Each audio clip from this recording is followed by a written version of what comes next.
तारो प्रभु तारे जो चंदना, मुझको तारो प्रभु तारे जो वंदना वंदना वंदना वंदना वंदना।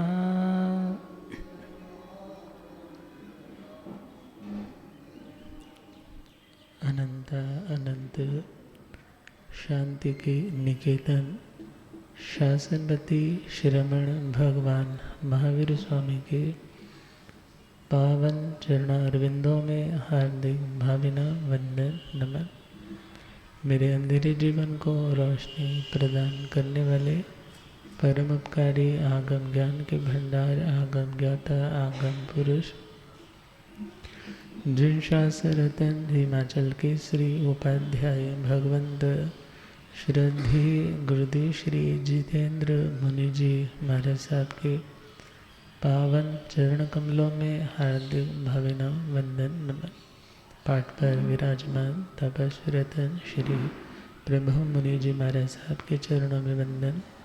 पाठ पर शोभायमान प्रवचन प्रभाविका महासाध्वी श्री सुयश प्रभा जी महाराज साहब एवं आदरणीय महासाध्वी मधुर वक्ता श्री आराधना जी महाराज साहब, धर्म सभा में उपस्थित धर्म अनुरागियों, सुशीलवती माताओं एवं बहनों, असीम पुण्यदय से भाग्यदय से आप सबको संतों का समागम और वीतरागवाणी श्रवण करने का सुअवसर प्राप्त हो रहा है। आज का मंगलमय पावन दिवस भगवान महावीर स्वामी, जिनके कारण हम सबकी पहचान है, जिनके कारण आपकी भी पहचान है, तो किनके कारण है?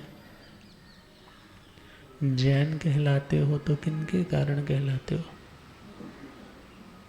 भगवान महावीर स्वामी, जिनके मंगलमय जिन वाणी का रस पान करके कोई साधु बनता, साध्वी बनते, श्रावक बनते, श्राविका बनते, तो ऐसे परम पावन इस समय सिद्ध अवस्था में, मगर कभी वह समय था जब उनका भी मंगलमय पदार्पण जन्म इस भूमंडल पर हुआ, और उनका यह जन्म मात्र जन्म नहीं बल्कि जन्म कल्याणक बन गया। तो ऐसे तीर्थंकर परमात्मा श्रमण भगवान महावीर स्वामी एक ही दिन में तो इस अरिहंत अवस्था तक नहीं पहुँचे।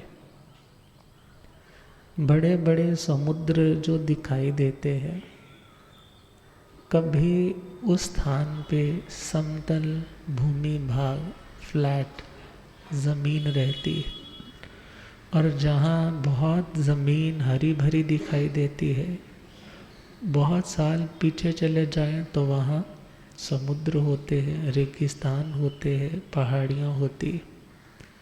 तो इसी प्रकार एक बिंदु से सिंधु बनने की यात्रा, एक बिंदु से सिंधु मतलब एक ड्रॉपलेट से एक ओशन बनने की जो जर्नी है, वो है भगवान महावीर स्वामी की। एक बीज से वट वृक्ष बनने की जो कहानी है, वो किनकी कहानी है? श्रमण भगवान महावीर स्वामी की। तो आज हम उन पूर्व जन्मों की हिस्ट्री को रिवील करेंगे, जिनका वर्णन उत्तर ग्रंथों में अधिकता से प्राप्त हुआ, और किस तरह से सर्वप्रथम अनादि काल से जन्म मरण कर रही इस आत्मा ने यह जाना कि मैं आत्मा और मेरा जो वास्तविक ठिकाना है वो मोक्ष है। ऐसा कौन सा जिंदगी में इंसिडेंट, घटना घटित हुई जिसके कारण उन्होंने अपने कदमों को दुनिया से हटाते हुए कुछ कुछ मोक्ष की ओर बढ़ाने प्रारंभ किए होंगे। तो उन समस्त बातों का एक बहुत ही सुंदर विश्लेषण है भगवान महावीर कथा। और भगवान महावीर स्वामी के हमारी श्वेताम्र परंपरा में 27 भवों का वर्णन आता है। दिगंबर परंपरा में 33 भवों का वर्णन आता है। मगर जितने भी सिमिलर हैं लगभग सिमिलर है। और उन 27 भवों में जब हम स्टार्टिंग में पहुंचते हैं, पहला भव नया सार का। किनका भव? नया सार का। वैसे तो आत्मा ये नहीं है कि नए सार से आत्मा का जन्म हुआ, बल्कि धर्म का जन्म कब हुआ? नए सार के रूप में। आत्मा तो ओरिजिनलेस से अनादि है। बिकॉज यदि ये किसकी क्रिएशन हो, किसी की रचना हो, तो ये आत्मा नष्ट हो जाती। जैसे मेरे पास ये पेन है, तो पेन किसी की क्रिएशन, रचना है, और ये टाइम आने पे क्या हो सकता है? टूट जाएगा, नष्ट हो जाएगा। इसी प्रकार यदि यह आत्मा भी किसी की रचना, क्रिएशन होती, तो ये आज तक खत्म हो गई होती। मगर ये आत्मा किसी की रचना, पूर्व जन्म वास्तविक रूप से हम देखें तो क्या समझाने के लिए है कि आत्मा पहले भी था और आज भी है और आगे भी रहने वाला। और कर्मों से मुक्ति, बंधन से मुक्ति, इन समस्त बातों को जानने के लिए हम स्टोरीज के माध्यम से, क्योंकि धर्म कथानुयोग भी एक शास्त्रों के तत्वों को समझने के लिए बहुत ज़रूरी और एक इंटरेस्टिंग भाग है। कि किसी को तत्वों की बातें, ज़्यादा गहराई वाली बातें समझ नहीं आती। वो क्या बोलता है, मेरे तो ऊपर ऊपर से निकल गए। मगर जो स्टोरीज है वो प्रतिदिन के क्रिया व्यवहारों से जुड़ी हुई बातें हैं। तो आज से हम स्टोरीज के माध्यम से तत्वों को समझेंगे, किस तरह से नए सार जो अनादि मतलब कोई आदि नहीं है कि कब से ये आत्मा चली आ रही थी, मगर हाँ उन्होंने अपनी इस अनादि यात्रा को अनंत नहीं बनने दिया, बल्कि उस यात्रा का उन्होंने समापन किया। किसके माध्यम से? 8 कर्मों को क्षय करने के माध्यम से। तो 27 भवों में पहला भव नया सार का। और क्या ये समझा रहा है कि तुम्हें गुरुओं के प्रति, गुरु दर्शन के प्रति, सेवा के प्रति कैसे लालायित रहना चाहिए, कैसे अहो भाग्य समझना चाहिए यदि तुम्हें ऐसा सौभाग्य मिलता है। तो चलो अब स्टार्ट करते हैं, प्रेम से गुनगुनाते हैं। प्रभु वीर की पावन कथा, प्रभु वीर की पावन बनाएंगे। झड़ जाते हैं दुख जीवन के, सावन ये लाएंगे, सावन ये लाएंगे। प्रभु वीर के पावन कथा, प्रभु वीर पावन बनाएंगे। झड़ जाते हैं दुख जीवन के, सावन ये लाएंगे, सावन ये। जन्मों से सोई आत्मा भी जाग जाती है, हाँ जाग। जन्मों से सोई आत्मा भी जाग जाते हैं। हाँ, संतों के दर्शन सेवा एक दिन रंग लाते हैं। हाँ, रंग लाते। सोचा ना था नया सार ने, सोचा ना था नया निज से मिलाएंगे।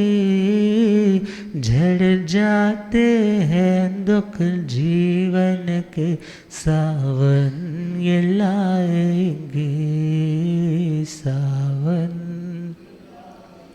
उन्होंने सोचा थोड़े होगा कि संतों के दर्शन और सेवा का मौका मिला और मैं अपनी आत्मा से जुड़ने लग जाऊंगा, दुनिया से डिस्कनेक्ट और आत्मा से कनेक्ट होने लग जाऊंगा।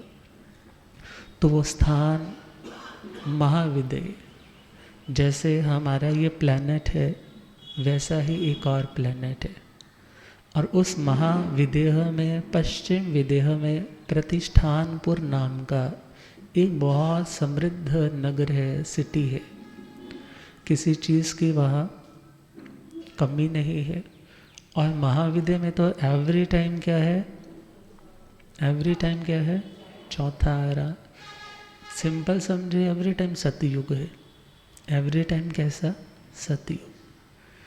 अब यह भी नहीं है कि सारे तर जाते हैं वहाँ जा कर के, वहाँ जन्म लेने वाला भी पांचों गतियों में जा सकता है। कितनी गतियों में? मनुष्य भी बन सकता है, त्रियंच भी बन सकता है, देवता भी बन सकता है, नारकी भी बन सकता है, और सिद्ध गति में भी जा सकता है, मुक्त भी हो सकता है। तो उस नगरी के राजा का नाम है शत्रुमर्दन, शत्रुओं का मर्दन करने वाला। अपनी नीति में पूरी तरह से कुशल है, सदाचारी। और उसी राजा के अंदर एक गांव है, और उस प्रतिष्ठानपुर नगर में एक बहुत बड़े एरिया का जो मुखिया है उसका नाम है नयसार। और वो नयसार, जिसे लकड़ियों की खूब पहचान है, परख है, या यूँ समझे कि जैसे फॉरेस्ट विभाग वालों के पास बहुत जंगली लकड़ियों की जानकारी रहती है, ये लकड़ी औषधीय गुण वाली है, ये लकड़ी इतने सालों तक खराब होने वाली नहीं है, सागवान जैसे आ जाता है। और उसे कला में भी बहुत रुचि है, इंटरेस्ट बहुत है, कुछ ना कुछ नया इन्वेंट करना, कुछ ना कुछ नया बनाना। और उसकी इस लगन के कारण और उस व्यक्ति के पूर्व के पुण्य के कारण उसे एक मुखिया का पद मिला है।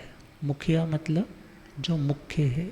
मुख्य मतलब जैसे हमारी बॉडी में हमारे इस फेस को क्या बोलते हैं, मुख। क्या बोलते हैं? मुख। मुख मतलब जो मुख्य है उसको क्या बोल दिया? मुखिया। जो सारी सोसाइटी में बड़ा प्रधान है, जिसकी बात को आगे रखा जाता है, कोई प्रॉब्लम आ जाए डिस्कशन के लिए वहाँ आया जाता है, जो फाइनल बोल दे उसको माना जाता है। तो लकड़ियों का काम करने वाला कला प्रिय भी है। राजा को एक बार ख्याल आया कि मुझे एक भव्य भवन का निर्माण करना चाहिए, और वो ऐसा सुंदर लकड़ी से बने जो कई सदियों तक अपना अस्तित्व कायम रख सके। और वहाँ पर कला के नमूने भी मिलने चाहिए कि आने वाले लोग याद कर सके कि कोई राजा हुआ था और उसने ये काम किया था। ख्याल आया किसका? नयसार का। क्योंकि जिस कार्य में कोई व्यक्ति परफेक्ट हो जाता है उसको अपनी मशहूरी करनी नहीं पड़ती, वो ऑटोमेटिकली फेमस हो जाता है। और राजा ने उसको बुलाया और कहा कि मेरा ये प्रोजेक्ट है और आप मेरे लिए इतनी सारी लकड़ी अवेलेबल करवाइए, और उस पे जो आर्ट एंड क्राफ्ट का काम होगा वो भी आपकी जिम्मेदारी। अब उनकी जिम्मेदारी को शिरोधार्य करके वो बहुत से मजदूरों को, वर्कर्स को साथ लेके, बहुत सी गाड़ियाँ, बैलगाड़ियाँ लेकर के घने जंगलों की ओर पहुंच गए। जब घने जंगलों की ओर पहुंचे हैं, वो डॉट करते जाते हैं, ये वृक्ष काटने वाला है, ये वृक्ष काटने वाला है, ये वृक्ष काटने वाला है। कटाई चल रही है और दोपहर होने को आ गई। गर्मी बहुत है, स्कॉर्चिंग हीट है, एग्जॉस्ट हो रहे हैं सब लोग, काम करने वाले पसीने से तर-बतर हो चुके। प्यास भी लग रही है और भूख भी लग रही।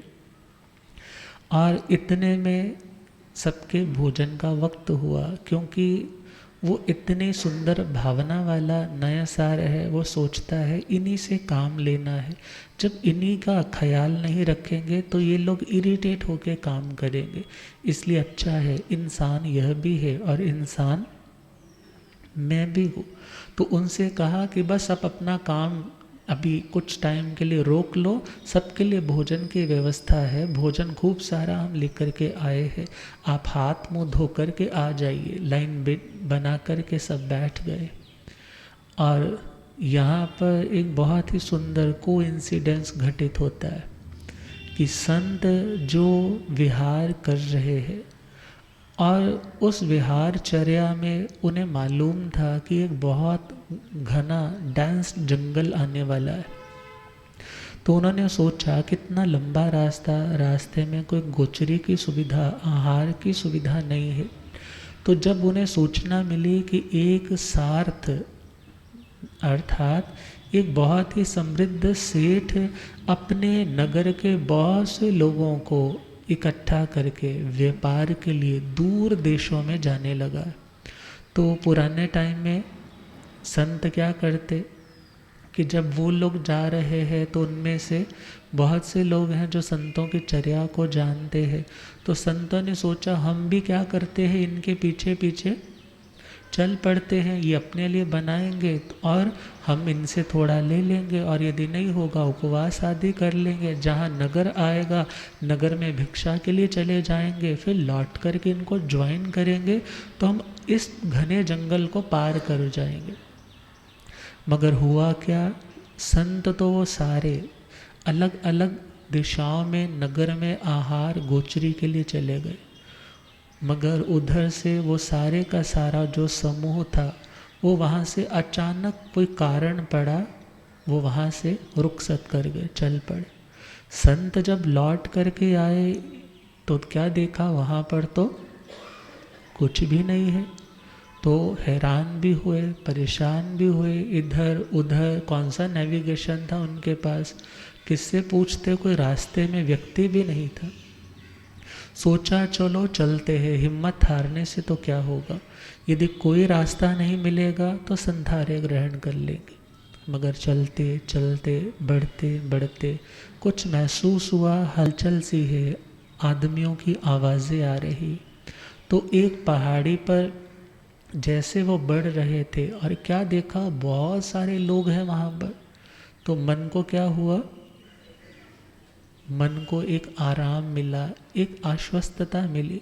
वहाँ पर जैसे ही पहुँच रहे हैं तो उस नए सार ने अपने हाथ मुंह धो कर के जैसे ही भोजन करने के लिए बैठना था, अब जैसे ही संतों को आते हुए देखा, सोचा लगता है ये रास्ता भूल गए हैं। उनके पास आया और उनसे कहने लगा कि आप संत महात्मा लोग इतने घने जंगल में कैसे आ गए, यहाँ पर तो कोई व्यक्ति शस्त्र अस्त्र के बिना आता नहीं, और आप है कि बस पाँव से भी कुछ पहना नहीं है, कांटे इतने ज़बरदस्त है इस जंगल में, और सिर पे भी आपने कुछ छत्र इत्यादि धारण नहीं कर रखा, इतनी गर्मी है, आप गर्मी के मारे बेहाल हो रहे हैं, लगता है आपको भूख भी लग रही है। मेरे पास पर्याप्त भोजन है, सफिशेंट, मैंने खूब भोजन बना करके ला रखा हो और मेरे जो वर्कर्स हैं वो लोग भी खा रहे हैं, तो आप हमारे से कुछ भोजन ले लीजिए। उसको पता तो नहीं है क्या चर्या है, कैसे है, अब हाथ सूख गए होंगे, नहीं संघट्टा रहा होगा। संतों ने भी क्या बोल दिया, ठीक है भूख तो लगी है। मगर वो कह रहे हैं हमें तो रास्ता बता दो, बस वही बहुत है।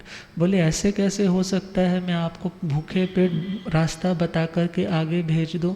आप मेरे दरवाजे तक आए हैं, आप मेरे पास पहुँचे, भोजन तैयार है, और आपको मैं खाली यहाँ से कैसे भेज दूँ? इसका नाम है आतिथि देवो भव।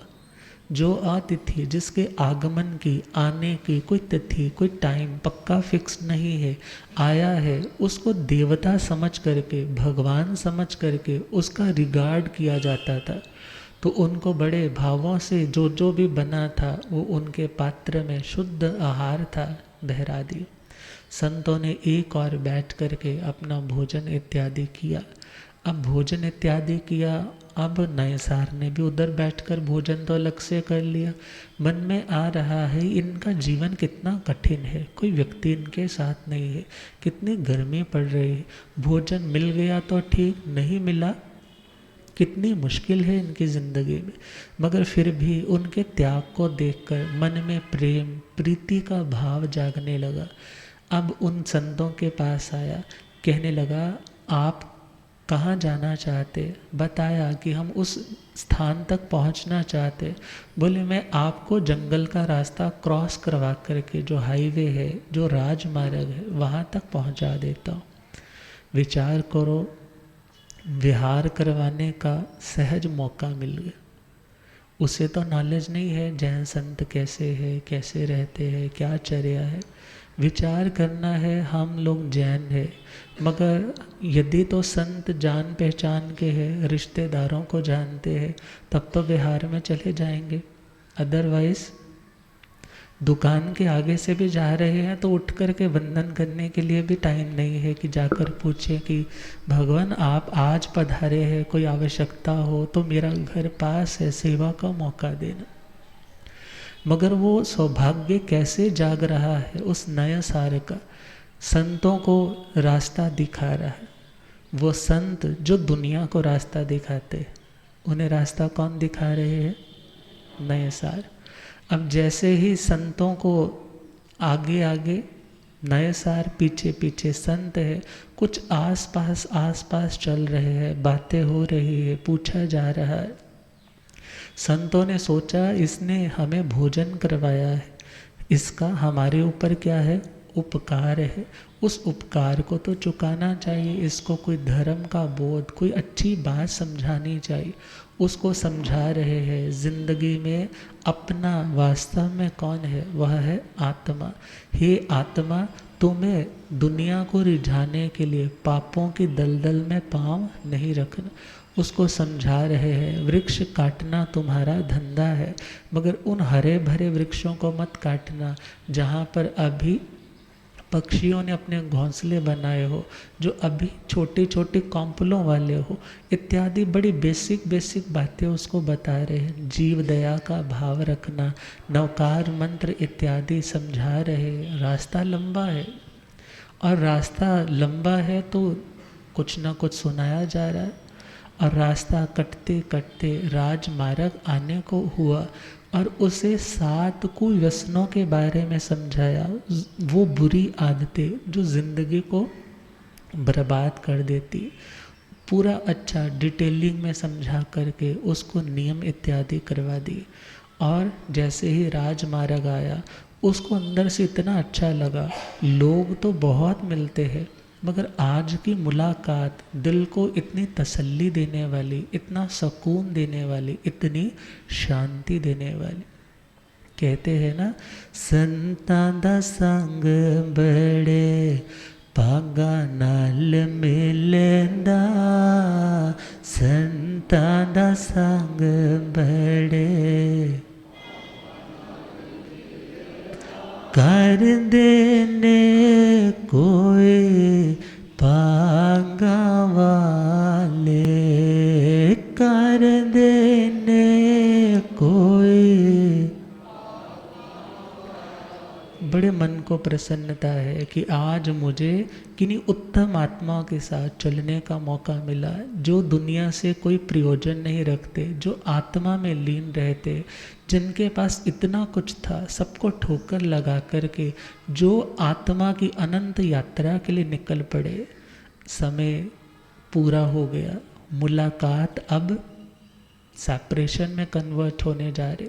जो उसको वंदन करने का तरीका सलीका था, हाथ जोड़े, आंखों से प्रेम के अश्रु भी आए, संत विदा ले गए और वो अपने काम पे लग गया। मगर बार बार वो चीज़ें फ्लैशेस आती है, बार बार रिकॉलिंग्स आती है, बार बार स्मृतियाँ आती है कि संतों ने क्या कहा कि जो हरे भरे वृक्ष हो उनको मत काटना।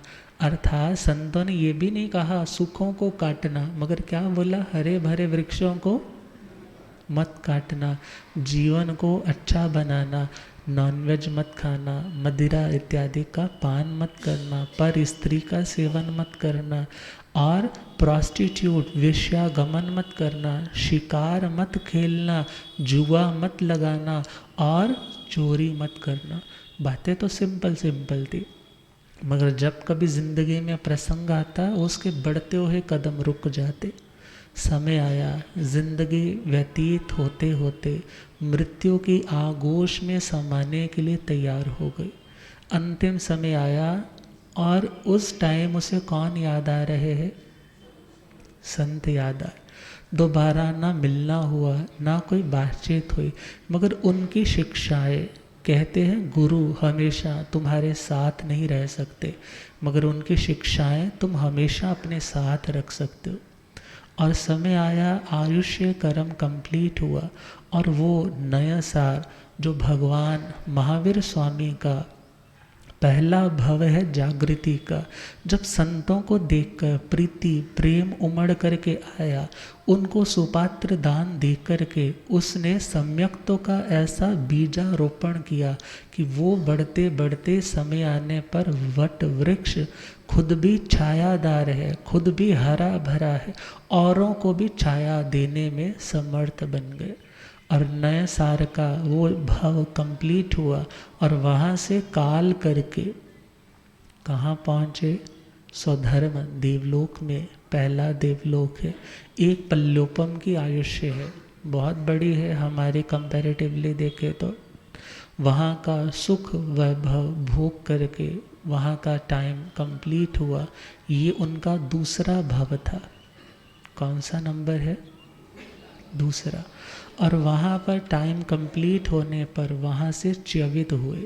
च्यवित मतलब जैसे छत होती ना, पुराने टाइम में छतें होती थी, बारिशें बहुत आती तो वो छत चोने लग जाती, बोलते थे ना छत चो रही है। अब च्यवन का मतलब भी क्या है? जब कोई चीज़ ऊपर से नीचे आती है इसको बोलते हैं च्यवन। क्या बोलते हैं? च्यवन। तो ऊपर से नीचे, अर्थात जो वैमानिक देवलोक है वो ऊपर है, भवनपति वाणव्यंतर तो नीचे है। अब वो वहाँ से च्यवन हुआ और कहाँ पहुँचे हैं? तिन्नाणंग तारयाणंग आदि तीर्थंकर परमात्मा भगवान ऋषभ देव। और भगवान ऋषभ देव के जो सुपुत्र है भरत चक्रवर्ती। कौन? भरत चक्रवर्ती। और उन्हीं के घर में जन्म हुआ। और जब जन्म हुआ है तो देह से बड़ी कांति, बहुत प्रकाश मानो बिखर रहा है। और उस प्रकाश के बिखरने के कारण नाम रखा मरीचि। क्या रखा? किरणों को क्या बोला जाता है? सूर्य की जब किरणें हैं तो उन्हें मरीचि बोला गया। अब किरणों के हिसाब से नाम रखा मरीचि। इधर भगवान ऋषभ देव जो अभी साधना के मार्ग पर है, अभी उन्हें केवल ज्ञान नहीं हुआ है। और इधर भरत जो अभी चक्रवर्ती नहीं बना, मगर चक्रवर्ती मेरा चक्र, मेरा साम्राज्य, हर जगह पर मेरी हुकूमत, मेरी अथॉरिटी हो, हर स्थान पे 6 खंडों में मेरा ही झंडा लहराए, एक कानून हो, एक व्यवस्था हो, एक राजा हो, और उस टाइम की उस 6 खंडों की हुकूमत को पाने के लिए वो भरत क्या कर रहे हैं, शक्ति का संयोजन कर रहे हैं, बड़े बड़े राजाओं से मिल रहे हैं, उनको अपने साथ ले रहे। और वो समय भी आ गया जब सूचना मिली